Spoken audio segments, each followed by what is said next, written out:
Bueno, pues buenas noches a todos y bueno, muchas gracias por la invitación al doctor Jauregui y el poder tener el honor de compartir con ustedes un poco la experiencia que tenemos en relación a la anestesia para los procedimientos de mínima invasión y tener el gusto de compartir con el doctor Fuentes, con el doctor Dávila y con el doctor Pedrito Castañeda, pues nuestras experiencias y lo que corresponde a lo que es los procedimientos de pacientes pediátricos. Bien lo dijo ahorita el doctor Fuentes, pues uno tiene que partir del principio de que originalmente se pensaba que el niño era un adulto chiquito, cosa que nunca ha sido, pero bueno, es de las pocas verdades que han aparecido en los anuncios del Mejoral, ¿no? Digo, valga el anuncio, pero a eso es lo que recuerdo que lo decía. La difusión en la ciencia es una de las cosas que más impacto tienen actualmente dentro de lo que es el conocimiento de la medicina, y si las noticias son buenas, pues mejor para nosotros. De tal suerte que pues esto que les voy a mencionar, estos conceptos que son extraídos de las clínicas de Norteamérica, pues no son extraños a ustedes, y hablan sí de las bondades de lo que es la cirugía laparoscópica, en los cuales pues hablan de menor muerte, de una morbilidad relativamente baja, en la cual la finalidad precisamente es que el traumatismo sea menor y que nosotros tengamos un resultado que sea satisfactorio, con un egreso rápido del paciente, que sea confortable y que esto nos permita pues tener muchos beneficios, entre los cuales vemos que puede ser un menor costo hospitalario. Bueno, esto es en términos de estancia hospitalaria, porque lamentablemente estas cuestiones pueden chocar un poco en cuanto al financiamiento del recurso de lo que cuesta una cirugía laparoscópica, pero bueno, si habláramos de farmacoeconomía, entonces esto podría salir a la luz. Por pronto, en términos de estancia hospitalaria es menor costo, obviamente es un tiempo mucho más reducido, con un tiempo de ingesta y un tiempo de movilización mucho menores en relación a lo que se hace con la cirugía abierta. Esto permite que los pacientes retornen más rápido a las actividades normales. Y aquí COTE, por ejemplo, se refiere no solo a lo que es la actividad normal del paciente, sino la actividad normal de los padres, que muchas veces tienen que distraer su tiempo para estar cuidando a los pacientes durante estas estancias hospitalarias. Un resultado estético adecuado, menor incidencia de infección y herniación y menos dolor. Esto es lo que en términos generales pues se habla de los beneficios de la cirugía laparoscópica. Y bueno, estas dos diapositivas hablan un poco, ya decía el doctor Fuentes, del gran universo que tiene la cirugía laparoscópica. Y ahorita, retomando su pregunta, pues yo también preguntaba, ¿qué estamos haciendo? ¿Qué estamos haciendo? Entonces, para que no estuviera yo preguntando, ya me mandaron las estadísticas.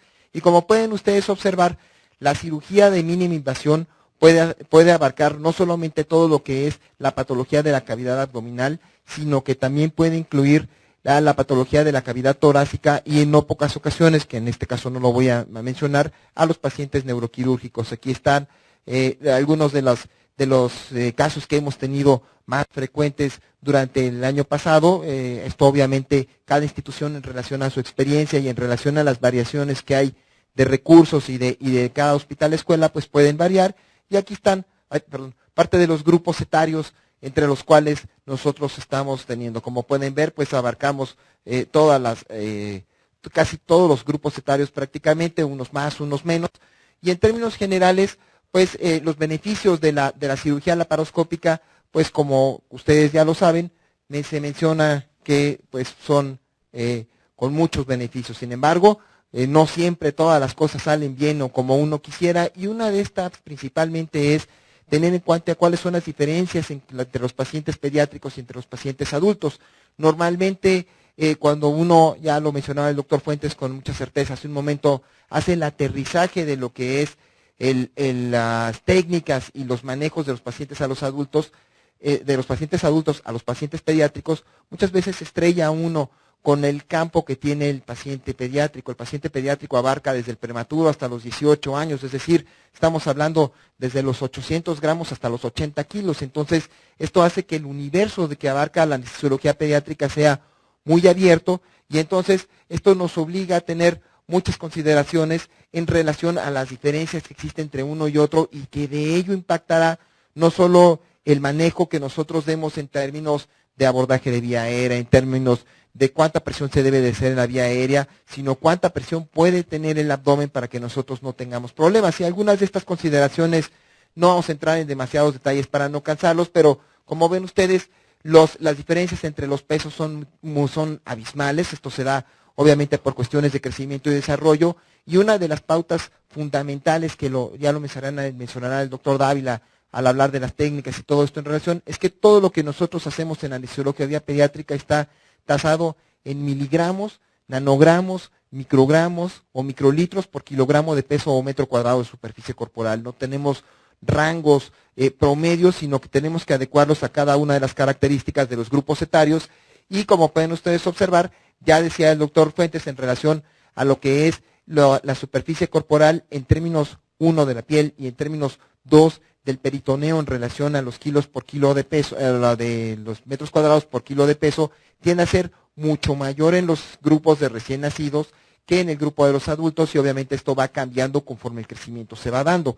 La frecuencia respiratoria, como tiene un consumo metabólico, como verán aquí abajo, mucho más elevado, las necesidades son mayores y tenemos que partir de que es un sistema que está en crecimiento y que obviamente requiere de más oxígeno y por ende también requiere de una mayor cantidad de respiraciones. Estas también del recién nacido hasta el año de edad por lo menos tienden a ser altas porque se da el recambio de la hemoglobina fetal por la hemoglobina de adulto y esto hace que los niveles de hemoglobina puedan caer y esto mantiene elevadas las frecuencias respiratorias hasta después del año aproximadamente.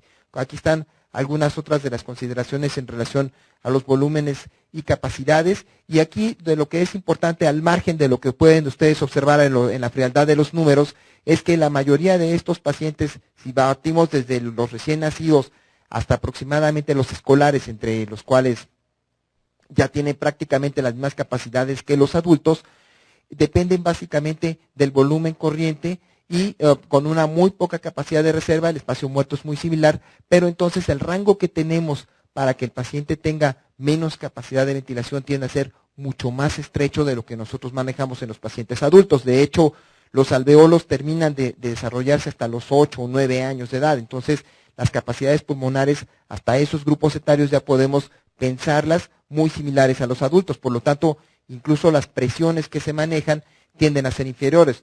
En los neonatos se manejan de 14 a 16, en los preescolares se manejan de 16 a 20, en los escolares de 20 a 26, y ya conforme se va dando el crecimiento, la compliance tiende a aumentar. Y esto nos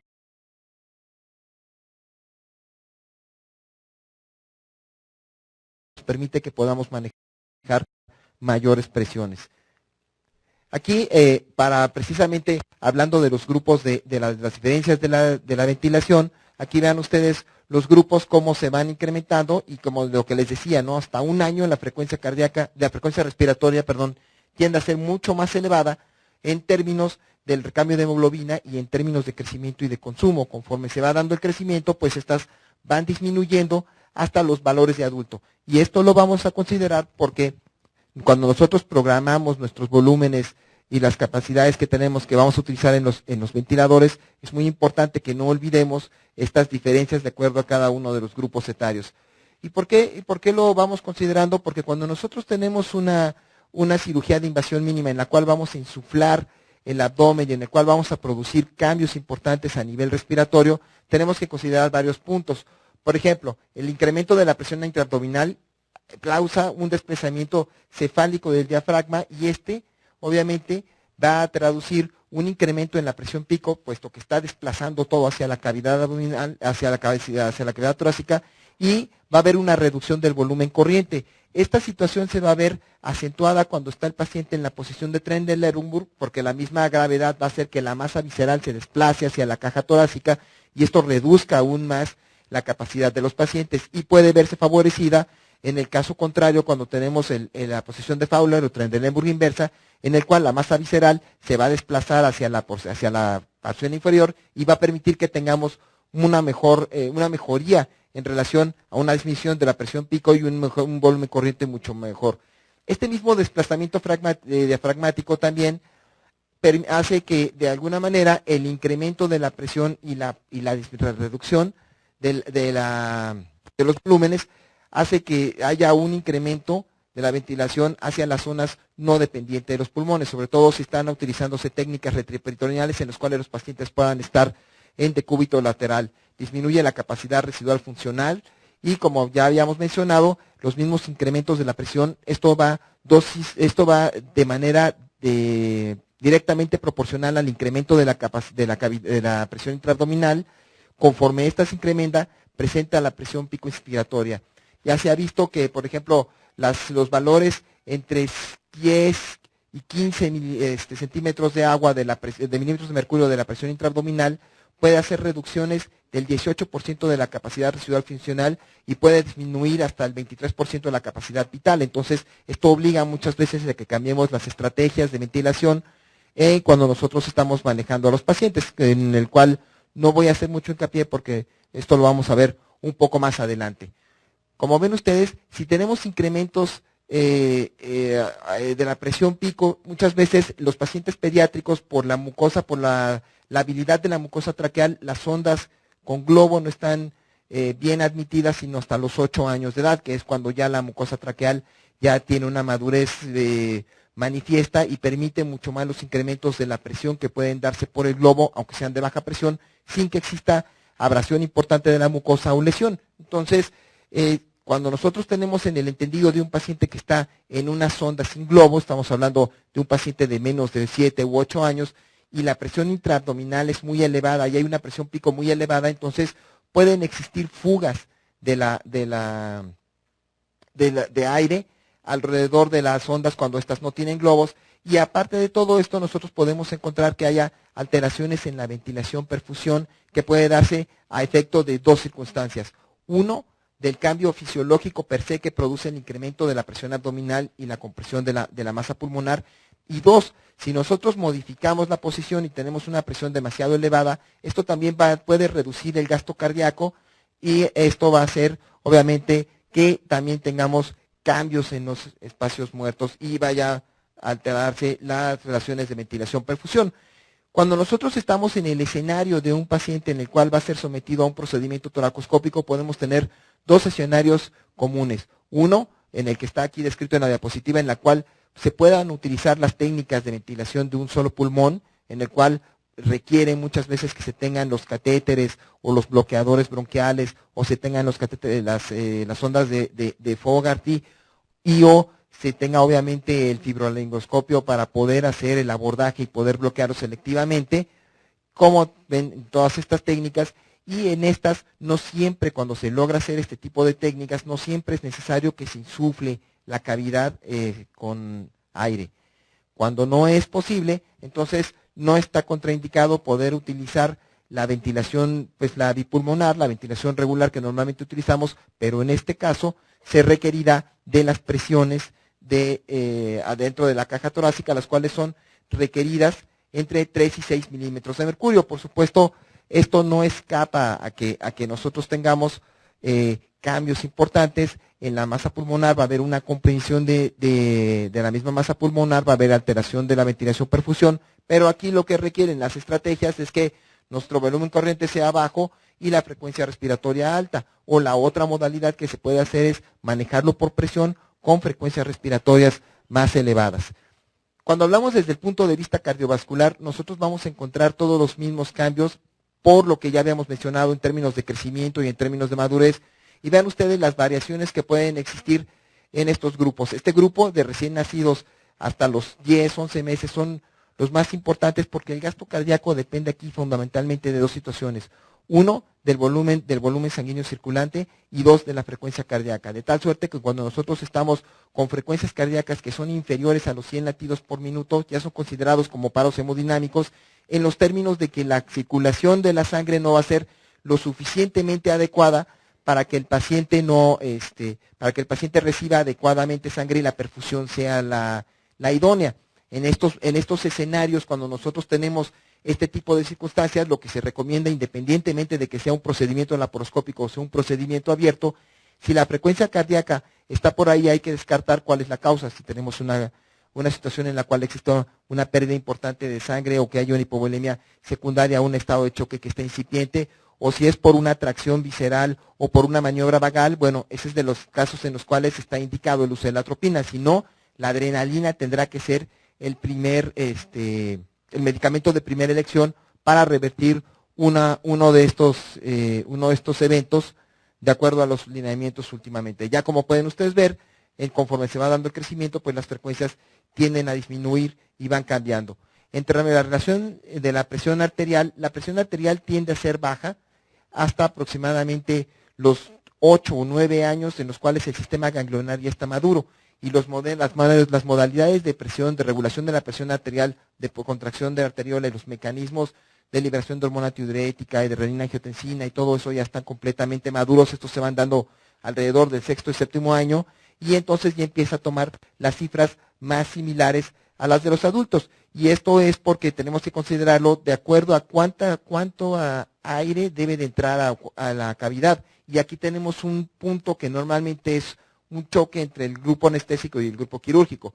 El grupo quirúrgico lo que necesita son presiones elevadas para tratar de visualizar lo más fácil dentro de lo que les permita a los órganos poder disecarlos o poder hacer la cirugía y hacerlo de una manera que sea más cómoda. Sin embargo, esto a nosotros nos crea una serie de cambios fisiológicos, los cuales nosotros tenemos la obligación de prever que esto no suceda. Entonces, este es un eterno de choque de infla, desinfla, infla, desinfla, que finalmente tenemos que considerar que, como ven ustedes, en el caso de las presiones abdominales, cuando están por abajo de 5 o hasta 10 milímetros de mercurio, hay una compresión importante en los vasos de capacitancia venosa abdominal e inicialmente puede haber un incremento del retorno venoso y del gasto cardíaco. Si hay una modificación de la posición, en el caso de que el paciente tenga un Trendelenburg inverso o un Fowler, entonces esta caerá, porque lo que sucede es que la masa abdominal cae conforme se incrementa la presión, comprime todos los vasos de capacitancia en los colaterales y entonces el retorno venoso se ve disminuido,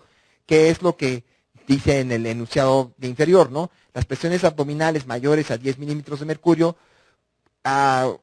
comprimen a la vena cava inferior y sus colaterales y esto disminuye el retorno venoso y disminuye también el gasto cardíaco. Entonces, muchas veces en las fases iniciales nosotros podemos ver que estos pacientes pueden tender hacia la hipotensión y si llegara a haber alguna modificación, entonces vamos a ver que vamos a tener cambios de acuerdo a cada una de estas.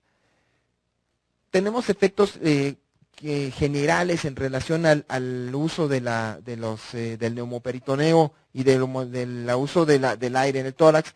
Y como ven ustedes, la respuesta sistémica al estrés, y este es un artículo que viene en la revista de Anestesia y Analgesia y que está referido también por Bruno Bisonet, en el cual en relación una de las cosas importantes que hablábamos de la cirugía laparoscópica era precisamente la reducción de la respuesta metabólica al estrés. Sin embargo, se ha visto que la respuesta en algunas circunstancias puede ser similar dependiendo de la técnica anestésica y del manejo de la analgesia. Entonces, aquí choca un poco. Sin embargo, esto no le quita la utilidad que tiene actualmente el uso de la cirugía laparoscópica. En los procedimientos de funduplicación, como ven ustedes, la respuesta a las citocinas, a la interleucina 6, etcétera, están disminuidas en los procedimientos laparoscópicos. Esto ya se ha visto también que en los neonatos tiene una respuesta inferior. En los adultos la cirugía abierta y cerrada es más o menos similar. En los neonatos no, la disminución de las interleucinas son mucho menores en los neonatos. La respuesta inmunológica se ha conservado mejor en paciente pediátrico que en adulto con la cirugía laparoscópica. Y una de las cosas fundamentales es que hay que recordar que la absorción del dióxido de carbono depende de dos factores, uno de la presión abdominal y del tiempo, y la otra, como ya hablábamos, en relación a lo que es la superficie corporal que tiene el paciente pediátrico, tiene una mayor absorción que lo que ocurre en los adultos. Esto nos obliga a que el monitoreo deba de incluir el dióxido de carbono expirado para que nosotros podamos ir haciendo los ajustes conforme lo vayamos viendo el comportamiento del paciente. Esto quiere decir que cuando programamos el ventilador, todo no quiere decir que nos vamos a quedar con una sola cantidad fija como cuando ocurre en otro tipo de procedimientos y que aquí tendremos que ir viendo cuánto tiempo, cuánta presión y cuál es la característica del paciente y que en este caso normalmente del 10 al 20% de lo que el paciente absorbe a través de vía peritoneal se elimina por vía pulmonar, pero en un periodo de 30 minutos. Esto conforme se van prolongando los procedimientos, pueden tardar un poco más. Con todo este pensamiento en mente, Entonces, es importante para nosotros saber qué es lo que necesitamos, aparte de todas estas consideraciones y aspectos técnicos y fisiológicos que ocurren en los pacientes sometidos a los procedimientos laparoscópicos, qué más necesitamos saber del paciente pediátrico. La patología pediátrica es muy disímbola de lo que ocupamos en los adultos, y como ven ustedes, aquí no solo necesitamos saber al grupo etario en el que el paciente está parado. ¿Por qué? Porque no es lo mismo intubar a un paciente con una sonda 4.5 sin globo para un niño de 1 año que a una sonda una 8 o 8.5 para un paciente de 17, 18 años que pesa 90 kilos y que mide 1,80 m, ¿no? Entonces, también se debe saber cuál es la historia clínica. Muchos de estos pacientes vienen con alteraciones sindromáticas y normalmente vienen de 2 o 3 padecimientos que deben de ser controlados, que están tomando, cuánto tiempo llevan, el paciente tiene crisis asmática, no tiene crisis asmática, es una crisis asmatiforme, el paciente ha tenido infecciones de vías respiratorias recientes, ha tenido coriza, no ha tenido coriza, tiene fiebre, no tiene fiebre, porque todo esto va a hacer que vayan cambiando las pautas e incluso el abordaje anestésico de este tipo de pacientes. Si tienen historia de cirugías, para alteraciones asociadas, como ya hablábamos, aquí hablan, por ejemplo, de hipertermia maligna, de la deficiencia de la colinesterasa, muerte súbita, de alteraciones congénitas, distrofia muscular, fibrosis quística, drepanocitosis, alteraciones del sangrado, y alteraciones de vías respiratorias superiores recientes, porque todo esto va a cambiar el pronóstico de cada uno de los pacientes. Aquí, como pueden ustedes observar, también es muy importante saber la historia materna, si el paciente es prematuro. Todos los pacientes que son prematuros o exprematuros que tienen menos de 44 semanas y que tienen hemoglobinas inferiores a 10, la norma es que estos pacientes deben de quedarse internados de 24 a 48 horas para vigilancia, porque la inmadurez del sistema nervioso central que estos pacientes presentan pueden acompañarse, sobre todo con el uso de los depresores del sistema nervioso central, de apneas en el posoperatorio. Estas pueden presentarse en los primeros segundos del posoperatorio o pueden presentarse en minutos o en 1 hora en el posoperatorio. El problema de este tipo de alteraciones es que las apneas pueden ser de más de 30 segundos con desaturación y bradicardia o con desaturación sin bradicardia. Entonces, muchas veces, muchos de estos pacientes pueden tener paros en salas de recuperación o paros en piso si no están adecuadamente detectados. Entonces, siempre es muy importante saber todo esto, todas las alteraciones cardiovasculares, gastrointestinales, de las que, bueno, ahorita no me voy a detener demasiado. Aquí, por ejemplo, las alteraciones endocrinas asociadas, están recibiendo esteroides o no. Bueno, aquí en el embarazo, pues tenemos que recordar que nuestro grupo es muy amplio, ¿no? Entonces, habrá niños de 14, 15, 16 años que puedan estar ya en este tenor, alteraciones tiroideas y, por supuesto, las alteraciones hematológicas. Aquí hay algunos otros rubros de la medicación que no lo preguntamos y que muchas veces incluye a lo que es la medicina tradicional suplementaria, y estos normalmente pueden tener alteraciones importantes en la eliminación de los anestésicos o en la frecuencia cardíaca o en la tensión arterial, y lo que recomienda la ASA es que deban de ser suspendidas aproximadamente entre 4 y 5 semanas previas a la anestesia. Puede ser desde el té de tila hasta el peyote, ¿no? Pasando por toda la herbolaria. De hecho, la herbolaria es muy rica, está muy bien reconocida, y hospitales como el Hospital de St. Jude o como el Hospital de Massachusetts tienen ya áreas específicas con medicina tradicional en el cual se han ido estudiando los comportamientos farmacológicos de estos medicamentos. Una de las cosas importantes que debemos de recordar es que los periodos de ayuno, a menos de que sea una cirugía de urgencia, deben de ser respetados. Estos que están en blanco son los lineamientos nuevos. Como ven ustedes, en relación a sólidos no hay ningún cambio, son los mismos números de horas, pero hay una liberación de horas en relación a los líquidos claros, y esto es con la finalidad de que los pacientes entren menos irritables a las salas de quirófanos y que la hipotensión que se puede presentar durante la inducción sea menor. En cuanto a la medicación preanestésica, en realidad no hay una preferencia específica para el paciente que es sometido a la cirugía laparoscópica, y bueno, ahí pueden ver todo el armamento con el que se dispone para la medicación preanestésica. Aquí nada más quiero hacer la consideración en el caso del fentanil y sufentanil, que en el caso de los narcóticos, la recomendación es que si se usan narcóticos como medicación preanestésica, deben de tener 2 condiciones. Una, que deben de tener una fuente de oxígeno cerca y y todo el equipo necesario para abordar la vía aérea. Y 2, el paciente debe de tener dolor, Porque puede sonar un poco raro, pero para que tenga un buen efecto y tenga una buena sedación, el paciente debe de tener dolor para que los opioides puedan tener el efecto adecuado. De otra manera, los pacientes pueden tener euforia, pueden tener disforia, y la cantidad de meses en el posoperatorio es mucho mayor cuando se usa la medicación preanestésica con narcóticos, sin olvidar la posibilidad del tórax leñoso.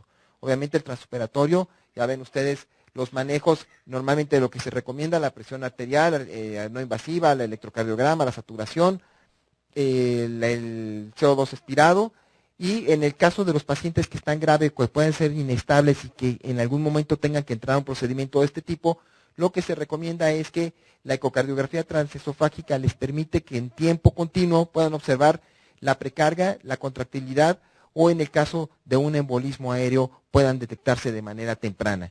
Aquí, como ven ustedes, no existe una preferencia. La preferencia para la inducción dependerá del caso. Si el paciente ya viene con una vía venosa ya establecida, pues lo más adecuado es hacerlo a través de una vía endovenosa, o si el paciente tiene la edad suficiente como para tolerar que se canalice, entonces será de esa manera.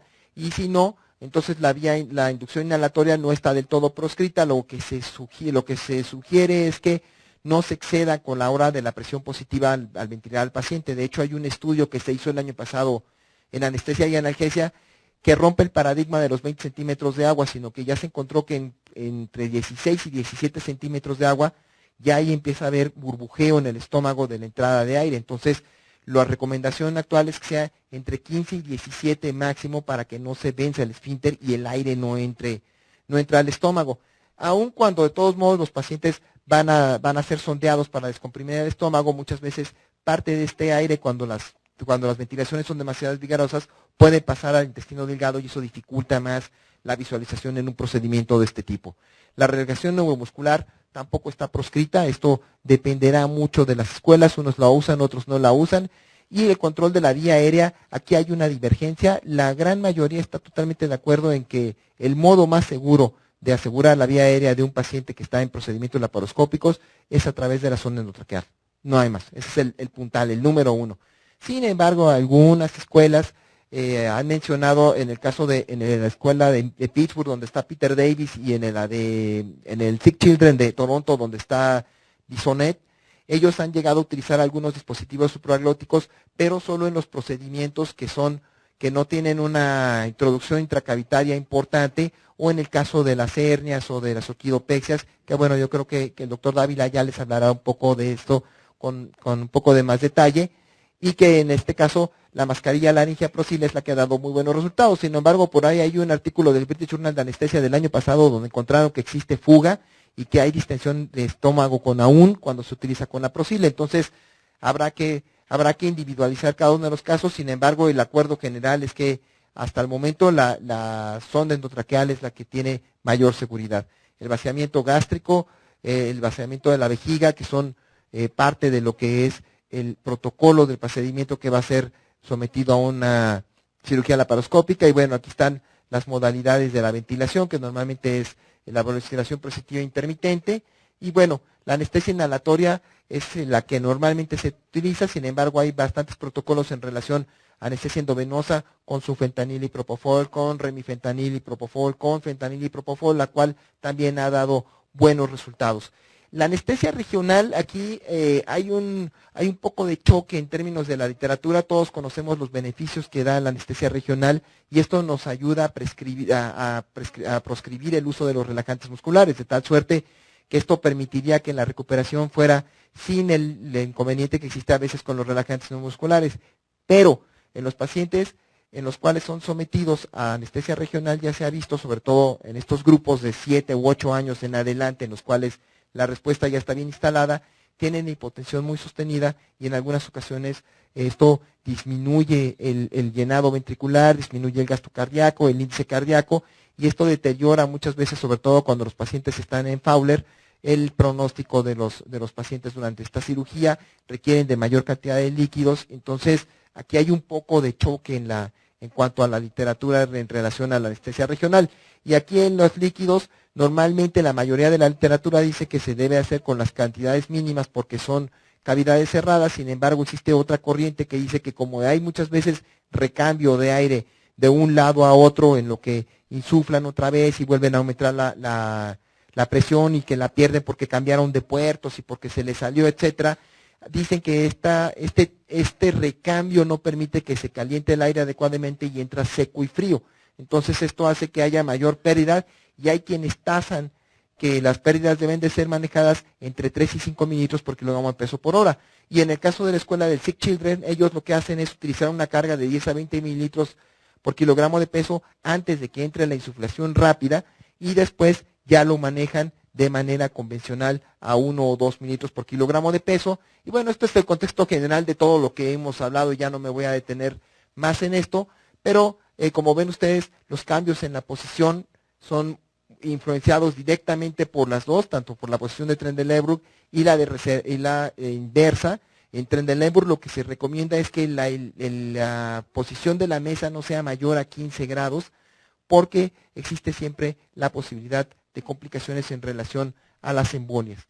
De esto, pues ya Pedrito Castañeda nos va a mencionar, yo creo, algo. Y esta nada más la tomé para que vean ustedes el entorno de lo que estamos mencionando. Como ven ustedes, aquí están los puertos, son los puertos de 3, pero vean ustedes la cantidad de aire que existe en la cavidad abdominal con los consecuentes cambios fisiológicos de los que ya habíamos hablado. Y uno de los puntos fundamentales que no podemos olvidar es que hay que recordar que todos los pacientes que tienen menos de 2 años hacia atrás tienen inmaduro el sistema termorregulador y son susceptibles a la hipotermia. Aquí están todas las causas que ya no voy a tener, que todos conocemos en cuanto a la hipotermia y las complicaciones que pueden derivar de estas, que incluyen obviamente alteraciones en el metabolismo, alteraciones en la coagulación, puede haber remorfinización, puede haber recurarización. Si los pacientes empiezan a activar el mecanismo de